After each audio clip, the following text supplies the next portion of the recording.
Para aktivis sosial wanita dalam talian yang dihormati, kita sedang berjuang untuk agama Islam yang indah, yang menyokong hak-hak wanita di mana-mana sahaja. Saya hanya ingin mengingatkan Anda sedikit tentang bagaimana sebenarnya hidup di bawah ideologi ini. Ia adalah video lama, tetapi masih tetap benar hingga kini.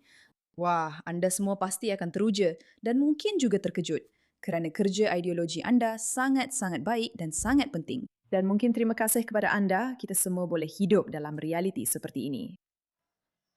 Inilah yang telah dinantikan oleh orang-orang ini. Mereka datang ke sini hari demi hari. Ini adalah satu seni. Dia melaporkan tanpa sebarang masalah selama lebih daripada 1 jam. Dan apa yang berlaku selepas itu? Kamera kami, ini ialah Lara Logan ya, dan ini adalah video dari zaman dahulu, seperti yang Anda boleh lihat daripada kualitinya. Bateri saya habis. Habis dan kami terpaksa berhenti sekejap. Tiba-tiba, Baja pandang saya dan berkata, kita kena keluar dari sini. Baja tak selesa di sini. Dia orang Mesir. Dia bercakap Arab dan dia boleh dengar apa yang orang ramai katakan. Ya, dia faham apa yang tiada siapa dalam kru faham. Okey, jadi Lara Logan berada di Mesir untuk membuat penggambaran bagi memahami apa yang sedang berlaku dengan perubahan kerajaan pada masa itu. Saya rasa pada tahun 2011, saya tak pasti sangat. Jangan petik kata-kata saya. Dan dia berada di sana bersama kru penggambaran untuk bercakap dengan orang ramai dan lelaki-lelaki dalam protes itu. Ia adalah sesuatu yang sangat berani untuk dilakukan. Tetapi mungkin agak kurang bijak kerana kita semua tahu bagaimana sikap lelaki-lelaki ini.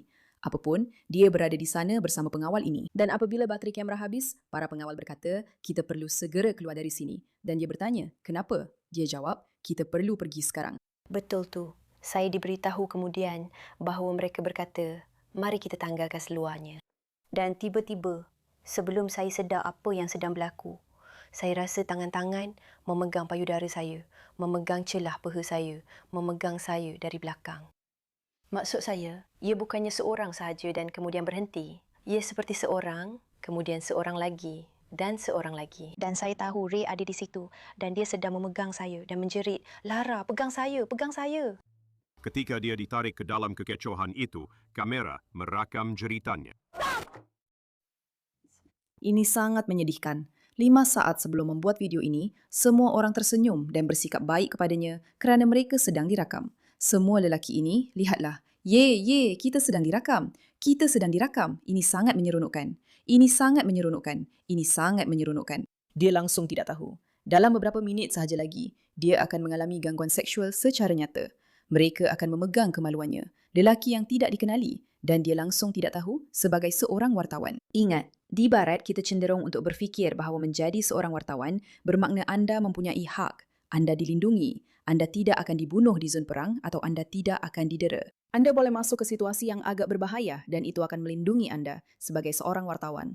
Namun apabila berdepan dengan orang-orang seperti ini, tidak begitu. Anda seorang wanita berambut perang yang cantik. Aku nak juga, biar aku ambil. Pelangkang saya diraba. Saya diraba dari belakang. Maksud saya, dan ia bukannya seorang sahaja dan kemudian berhenti. Ia seperti seorang, kemudian seorang lagi, kemudian seorang lagi. Dan saya tahu Ray ada di situ dan dia menarik saya dan menjerit, Lara, pegang saya, pegang saya. Ketika dia ditarik ke dalam kekecohan itu, kamera merakam jeritannya. Dan saya menjerit sambil berfikir jika saya menjerit, jika mereka tahu, mereka akan berhenti. Awak tahu kalau ada seseorang yang akan menghentikan mereka atau mereka sendiri akan berhenti kerana ini salah. Dan sebaliknya yang berlaku. Semakin saya menjerit, semakin mereka jadi tak terkawal. Beginilah, jika anda melihat aturan dalam Islam, apa-apa sahaja, mereka akan kata sesuatu yang tidak masuk akal seperti kalau anda tidak menjerit pada waktu itu dan buat mereka berhenti pada waktu itu, dan ini adalah petikan daripada seorang imam dalam video yang kami tonton beberapa hari lalu. Jadi anda tak boleh datang beberapa hari kemudian dan mengadu tentangnya. Apa yang anda harapkan? Anda kena hentikan mereka pada waktu itu juga. Tapi di sini dia berkata, saya dah cuba. Dan semakin kuat, saya menjerit, semakin mereka teruskan. Semakin mereka menikmati perebutan kuasa itu, semakin mereka menghargai detik yang sangat seksual ini, di mana mereka boleh memegang seorang wartawan berambut perang, dan dia menjerit. Mereka tak boleh buat apa-apa mengenainya. Seseorang dalam orang ramai menjerit bahawa dia adalah orang Israel, seorang Yahudi. Kedua-duanya tidak benar, tetapi bagi gerombolan itu, ia seperti api di simbah petrol. Serangan ganas itu bertukar menjadi amukan yang mahu membunuh. Saya memegang Ray dengan sebelah tangan. Saya telah kehilangan pembantu tempatan. Saya telah kehilangan pemandu-pemandu. Saya telah kehilangan semua orang kecuali dia. Dan saya rasa mereka merobek pakaian saya.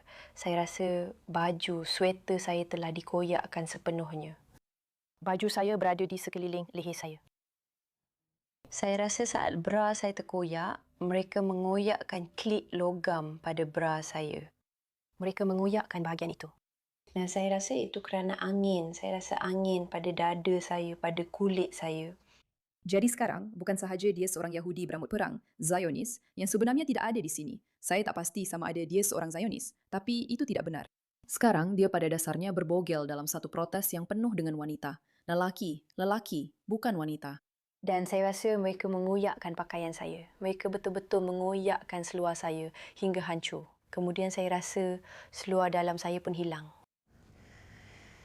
Dan saya ingat saya mendongak apabila pakaian saya terkoyak. Saya ingat saya mendongak dan melihat mereka mengambil gambar dengan telefon bimbit mereka, dengan cahaya flash kamera telefon mereka.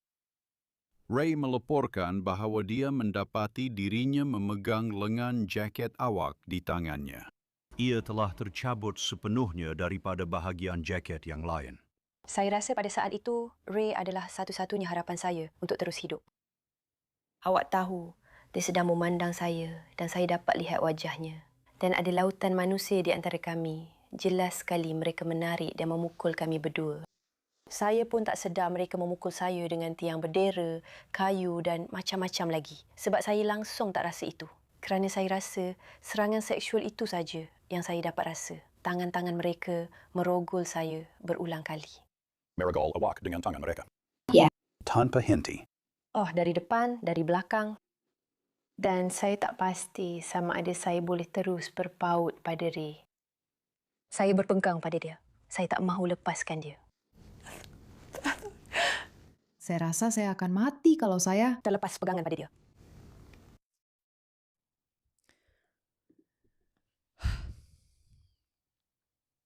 Jadi, macam mana perasaan kita? Hebat kan?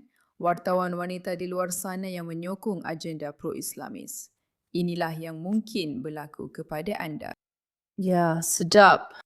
Hebat, cerita yang sangat menarik. Anda boleh pergi ke satu protes dan cuba merakam apa yang sedang berlaku di sana. Dan mereka boleh menanggalkan semua pakaian anda dan merogol anda berkali-kali dengan tangan mereka seperti yang dia katakan. Dan anda mungkin tidak akan selamat. Saya sebenarnya tidak mempunyai butiran tentang bagaimana dia selamat. Biar saya cari sebentar. Oke, jadi di sini kita ada butirannya, kawan-kawan. Lara Logan terselamat daripada serangan seksual dan pukulan yang kejam di Kaherah Dataran Tahrir pada 11 Februari 2011 selepas diselamatkan oleh sekumpulan kira-kira 20 askar Mesir dan sekumpulan wanita tempatan yang campur tangan. Logan, ketua wartawan hal ehwal luar negara untuk CBS News, sedang membuat liputan tentang sambutan selepas peletakan jawatan Presiden Husseini Mubarak apabila dia dikelilingi dan dipisahkan daripada kru oleh gerombolan lebih 200 orang. Serangan itu berlangsung selama kira-kira 25 hingga 30 minit sebelum sekumpulan wanita Mesir yang berkhemah berhampiran pagar membentuk perlindungan di sekelilingnya, diikuti dengan ketibaan kira-kira 20 askar Mesir. Logan menggambarkan serangan itu sebagai serangan seksual yang berterusan dan kejam serta dipukul. Dia kemudian menceritakan, dia terfikir, bukan sahaja saya akan mati, tetapi ia akan menjadi kematian yang menyeksakan dan berpanjangan selama-lamanya. Dia diseret ke tempat selamat, diselamatkan, dan kemudian dibawa pulang ke hotelnya sebelum terbang pulang ke Amerika Syarikat pada keesokan harinya, di mana dia dirawat di hospital selama 4 hari. Dalam keramaian yang besar itu, dia terpisah daripada pasukan CBS dan pengawal pribadinya, seorang bekas anggota perkhidmatan khas British. Ini adalah kisah yang menjijikkan dan memualkan. Satu kisah yang menjijikkan dan memualkan. Lara pula masih sehingga hari ini seorang wartawan dan melakukan perkara-perkara yang sangat berani. Tetapi inilah yang berlaku. Sebaik sahaja kamera dimatikan, sebaik sahaja mereka tidak perlu berlakon dan fikir mereka mungkin jadi terkenal kerana wanita berambut perang ini, mereka cuba mempergunakannya dan menderanya dan mereka mungkin akan membunuhnya jika bukan kerana wanita-wanita yang keluar dan menyelamatkannya. Memang tak masuk akal bahawa kisah-kisah seperti ini tidak diketahui umum, bahawa orang ramai tidak faham bahawa inilah sebenarnya yang mereka mahukan. Inilah sebenarnya yang mereka lakukan. Saya secara jujurnya memang sangat muak dengan semua ini. Terima kasih atas perhatian anda terhadap perkara ini.